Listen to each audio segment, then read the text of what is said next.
संबलपुर से रोम एक ऐसा सफर जो पेपर पर जितना इजी दिखता है, रियलिटी में उतने ही बड़ा एडवेंचर था। पूरे 25 घंटे, 2 फ्लाइट्स, हेवी रेन, एक ट्रांजिट बस जर्नी और न्यू दिल्ली का वो थका देने वाला लेओवर। क्या मैं सही सलामत इटली पहुंच पाया?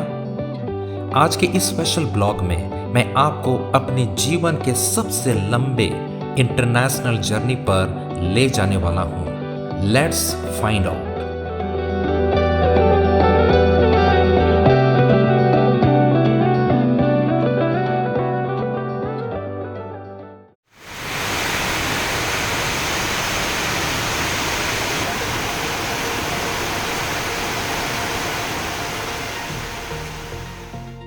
जुलाई की सुबह जब यह सफर शुरू हुआ तो मौसम देखकर ही लग गया था कि रास्ता आसान नहीं होने वाला।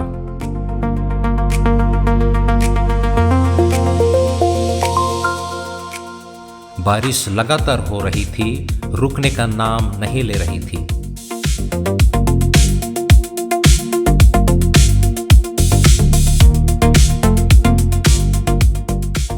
बाहर इतनी तेज बारिश हो रही थी कि विजिबिलिटी ना के बराबर थी।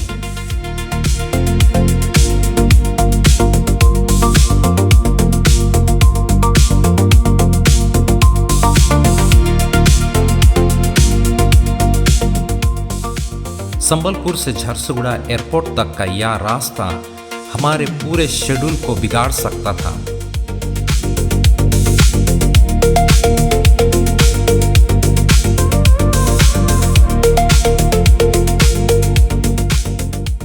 मन में बस एक ही डर था, अगर यह वेदर बिगड़ा तो हमारी पहले ही फ्लाइट मिस हो जाएगी और पूरा इंटरनेशनल प्लान फ्लॉप हो जाएगा।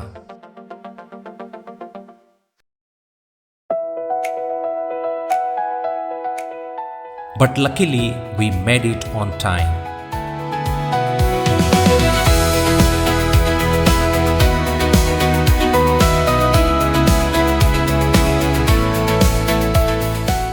झरसुगुड़ा एयरपोर्ट पहुंचकर थोड़ी जान में जान आई।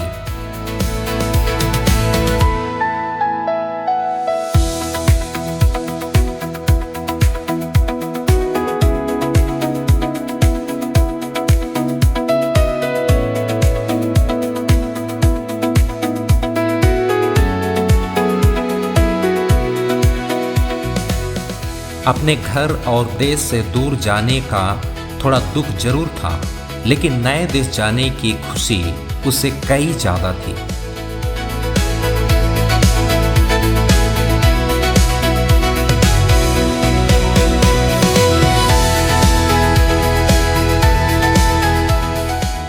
इस सब भावनाओं के बीच मैंने अपनी फ्लाइट इंडिगो से न्यू दिल्ली के लिए उड़ान भरी।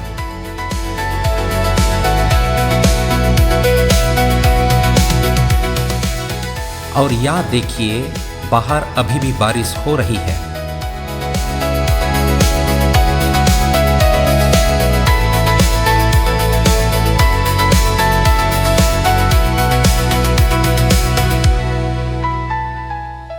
जब प्लेन ने इस भारी बारिश के बीच टेक ऑफ किया तो वो मोमेंट सच में कमाल का था।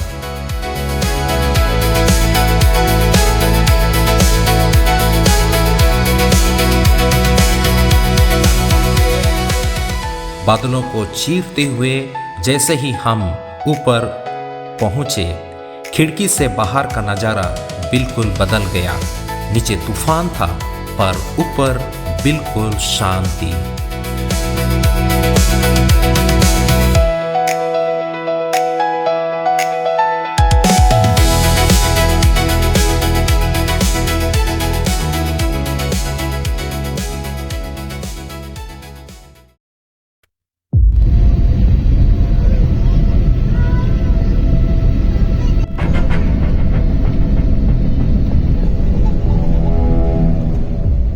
न्यू दिल्ली टर्मिनल 1 पर लैंड करते ही हमारी असली परीक्षा शुरू हुई।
यहाँ से हमें टर्मिनल 3 जाना था, जिसके लिए हमें यह ट्रांजिट बस लेनी पड़ी।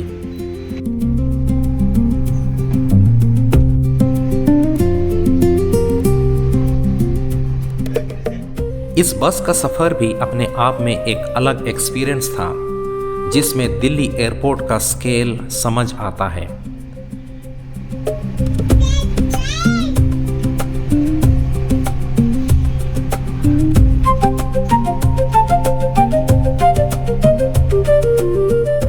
T3 पहुंचने के बाद शुरू हुआ सबसे मुश्किल काम, the long hours of lay off.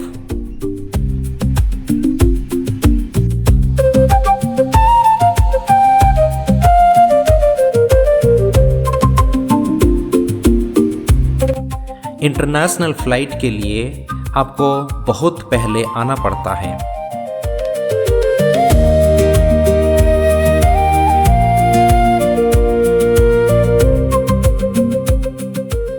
कई घंटे सिर्फ इंतजार में बीते, कभी कॉफी पी तो कभी बस बोर्डिंग पास को देखकर टाइम पास किया। थकावट अब धीरे धीरे शरीर पर हावी हो रही थी।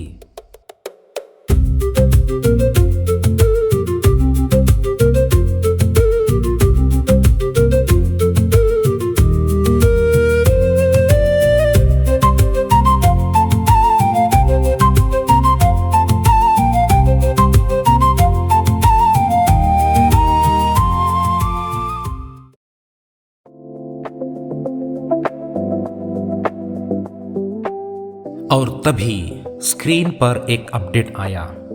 हमारी ईटा एयरवेज की डायरेक्ट फ्लाइट 1 घंटा डिले हो चुकी थी। इस पॉइंट पर आकर हिम्मत जवाब दे रही थी, पर आखिरकार बोर्डिंग शुरू हुई।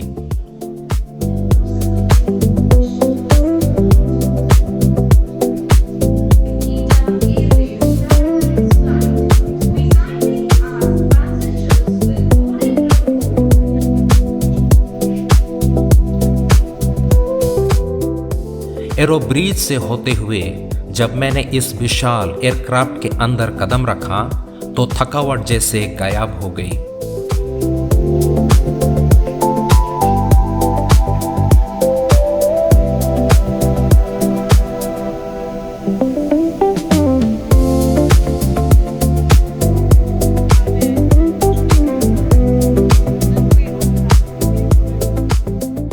फ्लाइट का कैबिन, सीट्स और वाइब पूरी तरह से इंटरनेशनल था। अपनी सीट पर सेटल होते ही मैंने सोचा कि बस अब यहीं से सीधे इटली में ही आंख खुलेगी।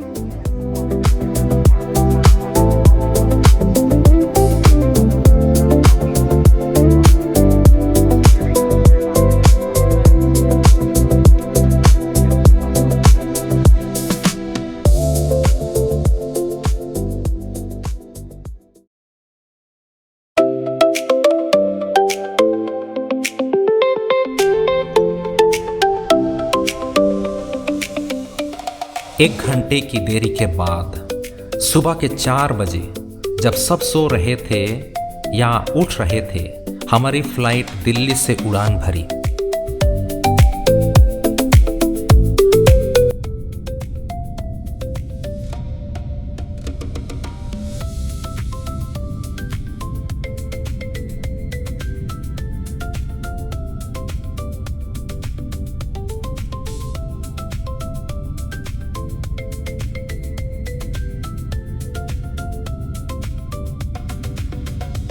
अगले कुछ घंटे सिर्फ आराम करने और इन फ्लाइट मील्स को एंजॉय करने में बीते।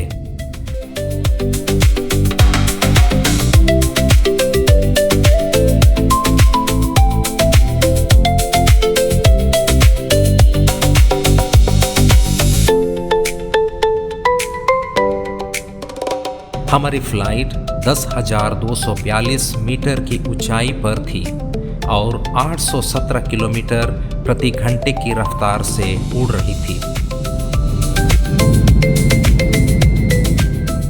इतनी फीट की ऊंचाई पर बादलों के ऊपर सोते हुए समय का पता नहीं चला।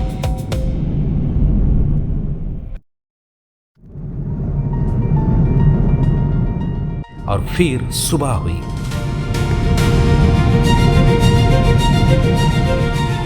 खिड़की के बाहर देखिए, यह खूबसूरत इटालियन कंट्री साइड का नज़ारा है।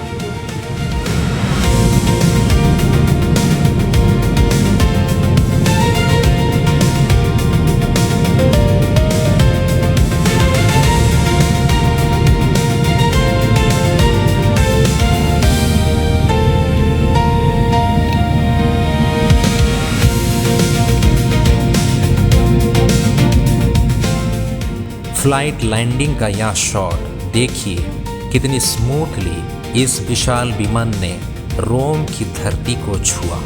It was absolutely perfect.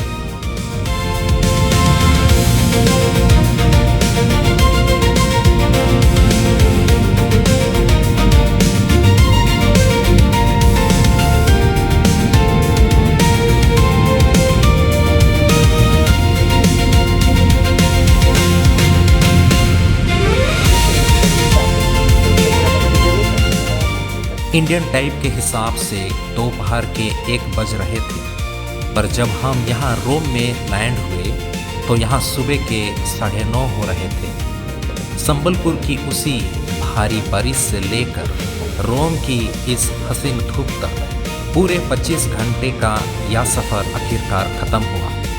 थकावट बहुत है, लेकिन यूरोप में होने की खुशी उससे कई ज़्यादा है। एक लंबा सफ़र ख़त्म हुआ और एक नया चैप्टर शुरू।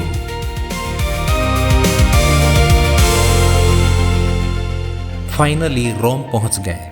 चाओ इटालिया।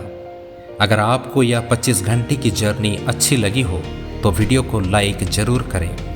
ग्राzie मिल्ले फॉर वॉचिंग। मिलते हैं रोम की गलियों से अगले ब्लॉग में। Bye bye.